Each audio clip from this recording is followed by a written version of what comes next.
আসসালামু আলাইকুম। এখন শুনবেন সংবাদ শিরোনাম। তেহরানে ব্যাপক অভিযান চালাচ্ছে ইসরায়েল যুক্তরাষ্ট্র। হরমুজ প্রণালীতে তেলবাহী ট্যাঙ্কারে ইরানের পাল্টা হামলা। মিত্রদেশের মার্কিন ঘাঁটি ও রাডার ধ্বংস। রাজধানীর ফিলিং স্টেশনগুলোয় দীর্ঘ লাইন, ঝিনাইদহে পাম্প কর্মচারীদের মারধরে যুবকের মৃত্যু। নাটোরে 10,000 লিটার ডিজেল উদ্ধার। এতিম আলেম ওলামাদের সাথে প্রধানমন্ত্রী তারেক রহমানের ইফতার। জাকাতের ব্যবস্থাপনার মাধ্যমে প্রতি বছর 5 লাখ পরিবারকে স্বাবলম্বী করার লক্ষ্য। আসসালামু আলাইকুম। এতক্ষণ দেখছিলেন সংবাদ শিরোনাম, এখন দেখবেন বিস্তারিত।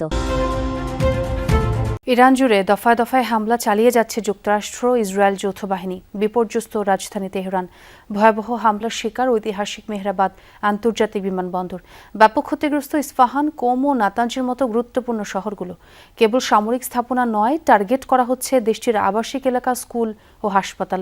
এদিকে ইরানের নৌবাহিনীর 42টি জাহাজ ধ্বংসের দাবি করেছেন মার্কিন প্রেসিডেন্ট ডোনাল্ড ট্রাম্প। রাতভর দফায় দফায় হামলা, বিস্ফোরণের বিকট শব্দে কেঁপে উঠছে তেহরান। রাজধানীর পাশাপাশি ইসরায়েল যুক্তরাষ্ট্র যৌথ বাহিনীর তাণ্ডবে বিপর্যস্ত ইরানের ইস্পাহান, কোম, নাতানজের মতো গুরুত্বপূর্ণ শহরগুলো। কেবল সামরিক ঘাঁটি, কৌশলগত গুরুত্বপূর্ণ স্থাপনাই নয়, আবাসিক এলাকা, স্কুল ও হাসপাতাল লক্ষ্য করেও হামলা চালিয়েছে যৌথ বাহিনী। শনিবার যুক্তরাষ্ট্র ইসরায়েলের ব্যাপক বোমাবর্ষণে ক্ষতিগ্রস্ত হয়েছে তেহরানের মেহরাবাদ আন্তর্জাতিক বিমানবন্দর। তেল আবিবের দাবি, বিমান হামলায় নিহত হয়েছে ইরানের সর্বোচ্চ নেতার কার্যালয়ের deputy chief of staff Ali Asghar Hejazi. Qom শহরে বোমা হামলায় নিহত হয়েছে অন্তত 2 জন। বিস্ফোরণে ভয়াবহ ক্ষতিগ্রস্ত হয়েছে নাতানজ। বিধ্বংসী অভিযানের ছবি ও ভিডিও প্রকাশ করেছে মধ্যপ্রাচ্যের যুক্তরাষ্ট্রের সেনা command CENTCOM.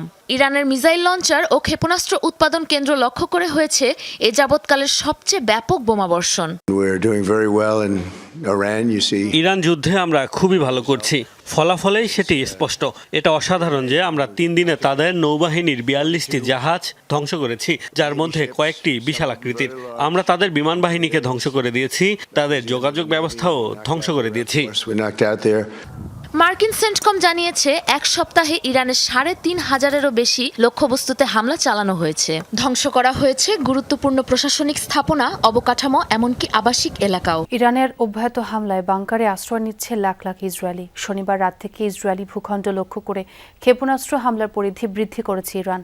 Tel Aviv, Haifa সহ বিভিন্ন অঞ্চলে বসবাসরত ইসরায়েলিরা ছুটছে নিরাপদ আশ্রয়ের খোঁজে।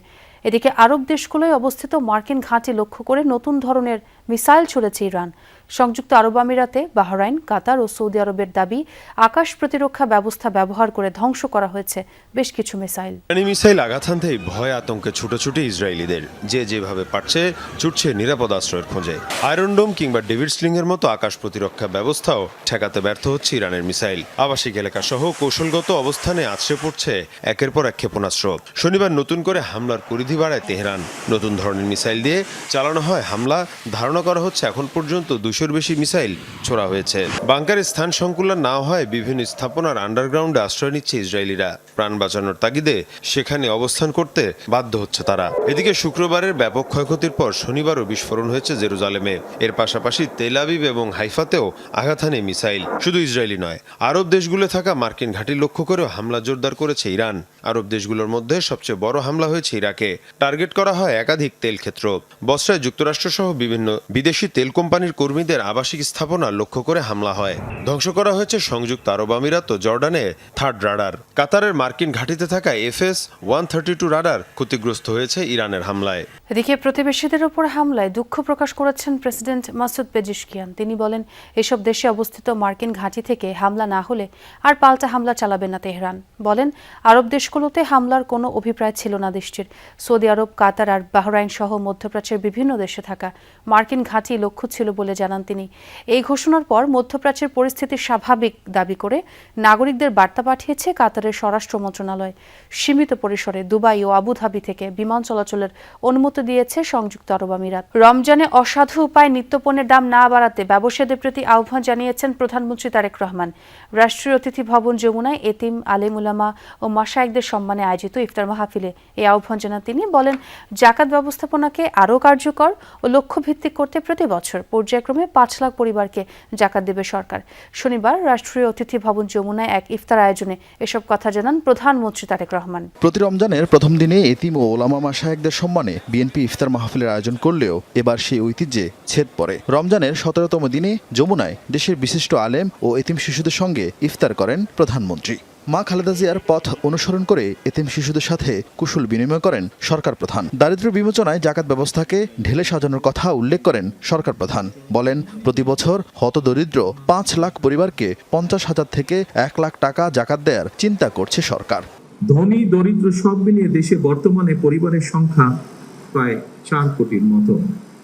এসব পরিবারগুলোর মধ্যে যদি দরিদ্র কিংবা হতদরিদ্র পরিবারগুলোকে চিহ্নিত করে প্রতি বছর পর্যায়ক্রমে 5 লক্ষ পরিবারকে আমরা 50,000 টাকা থেকে 1 লক্ষ টাকা জাকাত দিতে পারি, আমি ব্যক্তিগতভাবে বিশ্বাস করি এসব পরিবারগুলোর মধ্যে বেশিরভাগ পরিবারগুলোকে হয়তো পরের বছর আর জাকাত নাও দিতে হতে পারে। এ সময় রমজানকে লাভ ও লোভের মাস বানিয়ে মানুষকে কষ্ট না দেওয়ার আহ্বান জানান প্রধানমন্ত্রী। রমাদান মাসকে আমাদের ভেতরে কেউ কেউ লাভ লোভ মাস হিসাবে বানিয়ে ফেলে। পবিত্র রমাদান মাসেও যারা অশুদ্ধ পন্থা অবলম্বন করছে, আপনাদের প্রতি আমার বিনীত আহ্বান, অনুগ্রহ করে আপনারা মানুষকে কষ্ট দেবেন না। ঝিনাইদহে পেট্রোল পাম্পে তেল নেয়াকে কেন্দ্র করে বাকবেতনটার জেরে পিটুনিতে এক যুবক নিহত হয়েছে। শনিবার সন্ধ্যায় শহরের কেন্দ্রীয় বাস টার্মিনাল এলাকার তাজ ফিলিং স্টেশনে ঘটনা ঘটে। পুলিশ জানায়, সন্ধ্যায় বোতলে করে তেল নিতে আসেন নীরব হোসেন। এ সময় বোতলে তেল দিতে অপারগতা প্রকাশ করে পাম্পের কর্মচারীরা। পরে নীরব হোসেন পাশের পাম্পে চলে যায়। ফেরার পথে তাজ ফিলিং স্টেশনে অন্য একজনকে বোতলে তেল দেওয়া দেখে প্রতিবাদ করলে পাম্পের কর্মচারীদের সাথে তার বাকবেতনটা হয়। এক পর্যায়ে লাঠি দিয়ে নীরবকে পিটিয়ে গুরুতর আহত করে কর্মচারীরা। পরে তাকে উদ্ধার করে হাসপাতালে নিলে চিকিৎসক নীরবকে মৃত ঘোষণা করে। এই ঘটনায় পাম্পের 3 কর্মচারীকে আটক করেছে র্যাব। তো আমরা ইতিমধ্যে সন্দিগ্ধ 3 জনকে অ্যারেস্ট করেছি এবং আমরা বিষয়টি খতিয়ে দেখছি এবং এই ঘটনার সাথে আসলে একজন জড়িত ছিল নাকি বেশি জড়িত ছিল, এখন পর্যন্ত আমার কাছে এতটুকু তথ্য আছে। নাটোরের সিংড়ায় বাস ছাড়ে মাটির নিচে পানির ট্যাঙ্কিতে 10,000 লিটার ডিজেল উদ্ধার করেছে উপজেলা প্রশাসন। শনিবার দুপুরে উপজেলার নিঙ্গইন এলাকায় অভিযান চালানো হয়। সিংড়া উপজেলা নির্বাহী কর্মকর্তা জানান, নিঙ্গইন ভাটুপাড়া মসজিদের দক্ষিণ পাশে বাঁশঝাড়ের মধ্যে মাটির নিচে পানির ট্যাঙ্কিতে 10,000 লিটার ডিজেল মজুদের খবর পান তারা। পরে অভিযান চালিয়ে ঘটনার সত্যতা মেলে। পরে বিপুল পরিমাণ তেল অবৈধভাবে মজুত করে কৃত্রিম সংকট সৃষ্টির অপরাধে সততা ট্রেডার্সের স্বত্বাধিকারী রুবেল হোসেনকে 5,000 টাকা জরিমানা করা হয়।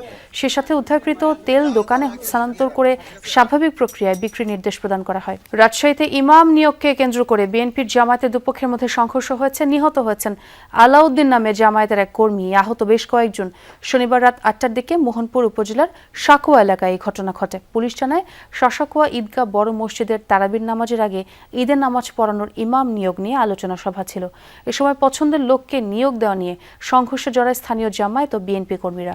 আহত হন বেশ কয়েকজন। তাদের স্থানীয় হাসপাতালে নেওয়া হলে আলাউদ্দিনকে চিকিৎসকরা মৃত ঘোষণা করেন। তিনি জামায়াতের কর্মী বলে নিশ্চিত করেছেন জামায়াতের উপজেলা আমির।